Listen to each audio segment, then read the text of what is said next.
ito talaga palang feeling mawala, no? Sa 10 taon na sinarado ko yung puso ko na hindi ako magta-try talaga magmahal.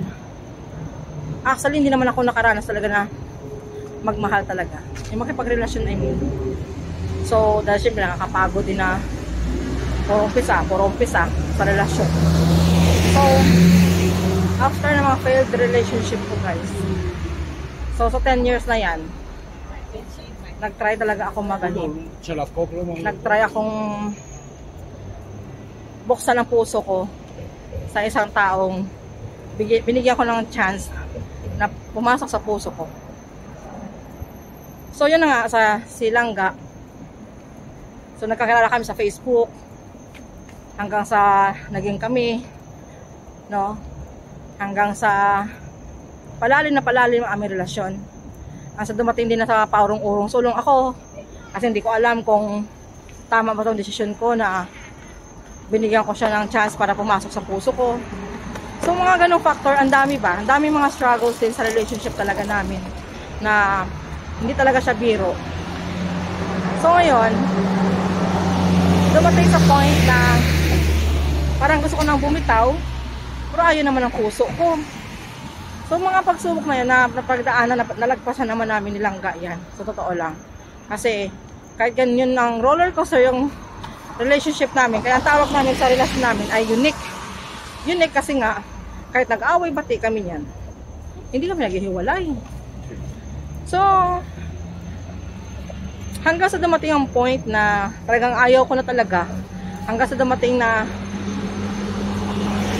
uwi na ako, malapit na uwi, hindi ko siya kinakausap.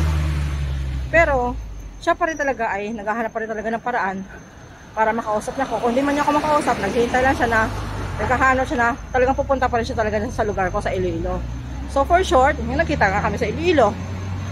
Pero ako naman talagang gusto ko naman talaga siya ma-meet. Parang sinubukan ko lang talaga siya. So yun, pumunta siya ng Iloilo, nag-meet up kami. Ang saya naman. Doon ko talaga na-confirm na mahal ko talaga na siya. So, diba? Ang hirap, no? No, masaya ang aming samahan, ang aming banding, walang halong plastikan because it's all ano yun, random talaga ba ng mga videos namin, yung mga harutan namin, kulitan namin. Ang saya, dumating kami sa ganung punto. Tapos, yun na nga, 6 days lang kami talaga nagsama sa Iloilo. Kasi, ilang days lang naman yung bakasyon ko. Yun ang nangyari ay naghiwalay kami syempre, bumalik ako ng Hong Kong, bumalik din siya sa lugar sa Bohol. Ang ganda na, ang dami na namin mga plano talaga sa buhay, guys. Sa totoo lang, ang dami. Hanggang sa nakapag-umpisa na kami ng plano, hanggang nakabuo na kami ng plano namin sa buhay. As in stable, kumbaga stable na yung plano talaga namin ba. Nakapag-start na talaga, na rin kami, ang plano namin, naumpisa na namin din yun. So, minsan, kahit na bumalik ako dito, kahit na marami kaming plano, nabuo ng plano, kahit nag-aaway pa rin kami niyan, minsan tatalo pa. Pero ang plano namin, hindi pa rin yan. Pero dumating talaga ang point na parang pagod din siya, stress siya, ako stress din ako. Parang minsan pag ganyan kasi, ako umiiwas na lang ako niyan. So ang ginagawa ko yung ibablock ko siya. So 2 days, hindi kami nag-uusap. Yun. Saturday, 2 days na yun, pag 2 days na Saturday na yun, yun doon siya binawian ng buhay. Pero nagkapag-live pa siya sa YouTube niya. Nag-live siya sa YouTube niya. Parang lahat ng mga kanta na request ni Ate Rose, kinanta din niya. Pero lahat ng kanta na yun ay madamdaming kanta talaga ba. Tapos nakita ko talaga sa itsura niya, medyo stress talaga siya. Na hindi ko kasi alam kung anong talagang pinagdadaanan niya. Kasi ako, nag-ask naman ako niya sa kanya, ano ba talagang problema mo ga? May sekreto ka ba sa akin? Gumagano ako dati sa kanya. So siya kasi hindi siya na masyadong nagsasabi salita ng mga problema niya. Hindi gaya ko, vocal ako eh. So yun nangyari ay after ng kanta niya na yun, kinagabihan ng Saturday, yun na, binawian na siya ng buhay. So, ang hirap no? Yung nawala yung isang tao na hindi rin kayo nakapag-usap. Pero hindi kami nag-away. Pero alam naman kasi niya na normal lang yan sa amin. Kahit sa live niya, puro I love you pa nga siya sa akin eh. So, syempre, nakakapanghinayang lang dahil hindi kami nag-usap bago siya nawala. Tapos, ang masakit lang sa akin dahil na marami akong natuklasan ng mga problema niya na hindi talaga niya sinabi sa akin. Na yun ang lagi ko sinasabi na kung may problema ka, magsabi ka talaga sa akin ba. Huwag kang magtago kasi pag nagtago ka niyan, mahihirapan ka niyan. Hindi talaga ako nagkamali guys. Sinulo niya ang mga ganong senaryo na problema niya. So hindi ko nakalain dito kung anong problema niya. So siguro parang ang lalim na mga iniisip niya, sama-sama na yung pag-alala sa akin o sa anak niya. Parang mix na talaga ba? Naging complicated na yan. Kaya yung tinatawag na cardiac arrest. Kasi yung pala yung cause niya ay sa sobrang stress at saka pag-alala. Or talaga may sakit na talaga siya na hindi niya sinasabi. Or hypertension. Or sa sobrang sa alcohol at saka sigarilyo. So yun, maraming ganong pwedeng mangyari. Ayun, parang ganun na nga yun ang nangyari sa kanya. Nagsama-sama na lahat. Kasi di ba may bisyo din silang ganun. Tapos, dating kasi talagang grabe yung stress niya. Yun ang kwento na sa akin no, after na nangyari. Kakalungkot lang kasi nung malaman ko yung ganun, sakit sa dibdib talaga guys. Sobrang sakit sa dibdib. Yung ganung sitwasyon kasi wala na akong mapagtanungan eh. Wala na sasagutin sa tanong ko kung magtanong man ako. Kaya grabe yung yung lungkot. Kaya wala nga akong upload masyado dito sa sa YouTube ko kasi grabe yung pinagdaanan ko dahil hindi ko matanggap-tanggap pa ang nangyayari talaga sa kanya. Nasasaktan talaga pa ako ba. So for more than 1 week, 9 days yan. Ngayon pang 9 days talaga, nawala na talaga siya. Siyempre, andun po yung kahit pa paano, naka-overcome ako ng konti. Pero hindi pa rin may iwasan kasi hindi talaga madaling makamove on.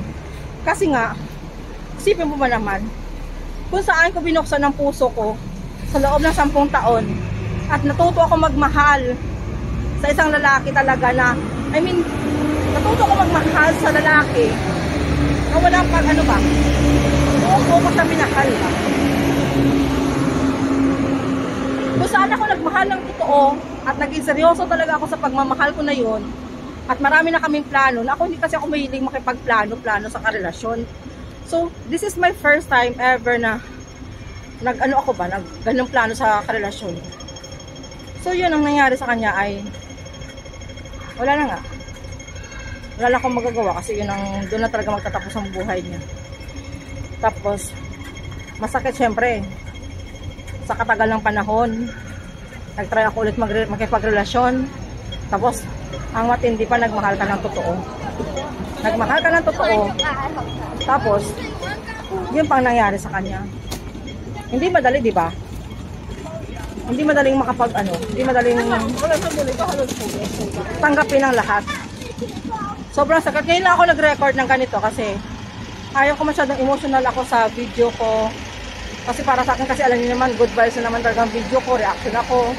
So, ang hirap no, na pag ikaw pala nakaranas kasi nagre-reaction ako dati kay Idol Julia sa Aegis. Naiiyak nga ako eh, nung mawala sa Idol Mercy. How much more pa kayo itong kapartner ko pa ang nawala. Tapos nagkita pa talaga kayo. Di ba ang sakit nun? Ang sakit sa dibdib. Yung sakit na yun na parang minsan okay ka, minsan hindi. Minsan tatawa ka, minsan iiyak ka na naman kasi naalala mo na naman siya. Tapos maalala mo ng kalokohan niya, tatawa ka naman. Kasi si Langga, siya kasi ang nagturo sa akin magmahal. Kasi sa pagmamahal niya, wala talaga akong question sa pagmamahal niya. Sobrang mahal niya talaga ako. Tapos, yun, talagang buong buhay niya, ibinigay niya talaga sa akin. Buong oras niya, attention niya, wala akong tanong doon, wala akong question sa kanya kasi nga talagang pinakita at pinadama niya talaga sa akin lahat na yun. So, 'di ba? Sa panahon kasi ngayon, madalang ka lang talaga makakatagpo ng lalaking mahalin ka talaga na tapat at totoo. At saka yung lalaki na bigyan ka ng talaga ng todo effort talaga sa'yo. So at least, ang kagandahan lang kasi, bago man siya nawala, naipadama ko din ang pagmamahal ko talaga sa kanya. Alam din naman niya na hindi rin naman ako nagkulang sa kanya. Andiyan lang naman talaga ako lagi sa kanya. Alam din na niya yun. So kumbaga, ang para sa akin sa conclusion na yun, oras na nga talaga niya. Kaso sa oras na talaga niya, dahil merong din nangyayari na hindi ba maganda yung pagkawala niya, dahil sa marami siyang hinarap na problema na wala akong alam, hindi siya nagsabi talaga sa akin. Yun ang parang, dun ako nalungkot.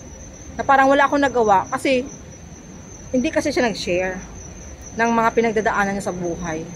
So sabi ko, malay mo, baka nang tayo na yun kung nag-usap kami. Ang inaano ko kasi, baka mag-usap kami, ay baka mag-aaway lang kami kasi kilala ko rin sa sarili ko, ayaw ko magbitaw sa kanya ng masakit na salita.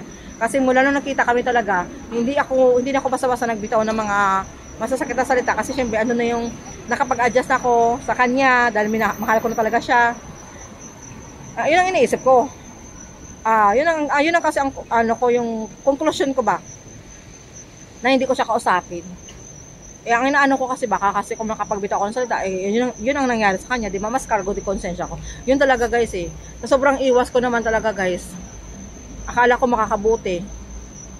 Parang nag-timing pa talaga na ngayong that day di siya talaga mawala. So kung pagkakataon naman talaga, kung nagkataon lang talaga siya ba na nangyari ito sa kanya at nangyari ito sa amin na hindi kami nag-usap. Kasi kung isip-isipin, grabe pa nga dati mga away namin, hindi kami bumibitaw sa isa't isa. Ayun pa nga, wala kaming pinag-awayan talaga. Konting miscommunication lang ba. So yun, ang ending talaga ng love story ko. Sa totoo lang, ang ending ng love story ko ay sad ending. Sad and masaya. Sad kasi nga, hindi ko na talaga siya makakasama dito sa mundong ibabaw. Diba? Yun ang pinakamalungkot na mahirap talaga siyang i-overcome, pero nga patuloy akong lumalaban sa tawag na lungkot na yan. Masaya kasi nga nawala man siya sa mundo, ako lang talagang minahal niya, naging tapat, totoo siya, ang pagrespeto niya talaga sa akin, ang pagbigay niya sa akin halaga, walang katumbas na pera. Kaya sa totoo lang guys, yun ang masaya sa puso ko dahil pareho naman kami talagang tapat sa isa't isa, pareho kami nagmamahalan. So, kumbaga, pareho kaming walang third party man lang talaga. Diba? Kumbaga, pareho kaming walang third party. At least, dun ang masaya ang puso ko dahil alam ko talaga buong buhay niya, minahal niya talaga ako. At isa din sa ang makagandahan doon, na ipadama ko rin ang pagmamahal niya na yun. Diba? So, yun ang guys, ang the end ng aking love story. Maraming salamat. Isa pa pala. So, kumbaga, ang isa pa dapat matutunan dito, sa isang relasyon, no? Huwag kayong magsekreto. Dapat maging transparent talaga kayo. Kasi pag isang beses ka nag-lie, nagsekreto, masusundan at masusundan yan. So magkakaroon ka ng guilt sa katawa, sa sarili mo. Parang hindi ka na mapapakali. Parang nandun yung takot mo. Huwag kang matakot, magsabi ng totoo sa partner mo. Normal lang magagalit mo kung may mali ka. Normal lang yun, tanggapin mo rin yun ng buong buo. So kumbaga kasi dapat, ganun yun, pinag-uusapan kasi kung anong problema. Hindi yun tinatago. So dapat kasi minsan hindi maganda kasi ang tinatago mo, kinikimkim mo, hindi talaga siya maganda. So paano masosolve ang problema mo, kung sarilinin mo lang din naman. So paano malalaman yung sakit ng tiyan mo kung hindi mo sasabihin sa kasama mo na masakit pala ang tiyan mo. So parang ganun lang example noon. So paano namin malalaman yung problema mo kung ikaw mismo hindi magsasabi ng problema mo. So yun yung guys ang mga lesson talaga. Tapos at least marami akong natutunan sa mga nangyari. Pero ito na rin siya talaga para sa akin. Silangga na talagang first and last ko na minahal talaga ng ganito. At nagkaramdam ako sa kanya ng totoong pagmamahal. At nahanap ko rin yung totoong pagmamahal na yan. Sa kanya lang yun. Sa akin niya lang. Kumbaga siya ang nagpadama sa akin yun. Kaya, nawala man silangga ay, yun, napunuan ang tawag na hinahanap ko talaga noon sa isang lalaki. Yun lang guys, masarap pa rin talaga magmahal. Pero para sa akin, enough na kasi naramdaman ko na yung kanyang pagmamahal. Sa kanya ko naramdaman yung tunay na pagmamahal. Nahimik na ako and thank you everyone sa lahat ng sumuporta kay Sir Pao, kay Ate Beth, kay Angel, kay Gisela in Hong Kong, sa mga nag-donate talaga do guys, kay Roger Vlog, no? Kay Joella Channel, marami pa nagdo-donate sa kanya talaga doon na kay Rose Ramos o Travel with Rose, kay Tony Towers, kay Deva Duda, members of Team BB. Maraming talaga salamat sa inyo kay Boss Jack TV, kay Artacho Pig Farm, kay Rosetta Igner, at saka Opitina TV, no? At sino po hindi ko nabanggit. Basta guys, maraming salamat talaga sa inyo, sa lahat na nag-donate doon kay Earn. Kasi alam nyo, ang laki ng tulong na ginawa nyo sa kanila, sa family niya. Laking pasasalamat talaga nila. Kaya ako, in behalf of sa pamilya ni Earn, ako na mismo magpapasalamat sa inyo.